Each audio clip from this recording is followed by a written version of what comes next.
Revenue శాఖలో కింది స్థాయి ఎంప్లాయీస్ డిమాండ్లను ప్రభుత్వం దృష్టికి తీసుకెళ్లి పరిష్కారానికి కృషి చేస్తామన్నారు రాష్ట్ర ఉద్యోగ సంఘాల జేఏసీ చైర్మన్ లచ్చిరెడ్డి.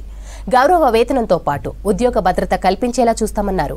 ఉద్యోగుల సమస్యలపై జేఏసీ ఆధ్వర్యంలో ప్రత్యేక కార్యాచరణ రూపొందించామన్నారు. షామీర్పేటలో ఉద్యోగుల ఆత్మీయ అభినందన సమావేశంలో పాల్గొన్నారు లచ్చిరెడ్డి. రెవెన్యూ ఉద్యోగులకు ప్రభుత్వం రుణాలు ఇవ్వాలని కోరారు.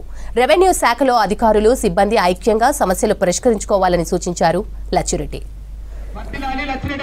Technical managers and typist and computer operators అందరికీ కూడా నా తరఫున ధన్యవాదాలు తెలియజేసుకుంటున్నాను. వారి యొక్క సమస్యలు వినడానికి ఇక్కడికి వచ్చినాను. అభినందనలు కావు. ఎందుకంటే చిన్న స్థాయి ఉద్యోగులు, అవుట్సోర్సింగ్, నెలల తరబడి జీతాలు రాని వారి యొక్క జీవితాలని మార్చాలనే ఉద్దేశంతో ఇక్కడికి రావడం జరిగింది. ఎందుకంటే మేమున్నాం నాయకులం అంటే ప్రభుత్వానికి ఒక వారధిలా పనిచేయాలి.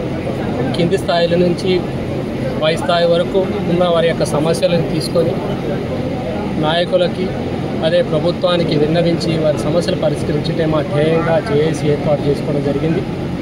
జేఏసీలో ఉన్న ప్రతి ఒక్కరు కూడా ఇక్కడికి వేదిక మీదకి రావడం జరిగింది. వారి అందరి సమస్యలు కింది స్థాయి ఉద్యోగుల సమస్యలు వినాలనే ఉద్దేశంతోనే ఇక్కడికి రావడం జరిగింది. వారి అందరి సమస్యలు తెలుసుకోవడం జరిగింది. వారి సమస్యలన్నీ కూడా త్వరలోనే ప్రభుత్వానికి నివేదించి ప్రభుత్వానికి విన్నతి రూపంలో ఇచ్చి ఖచ్చితంగా పరిష్కారం అవుతాయని కూడా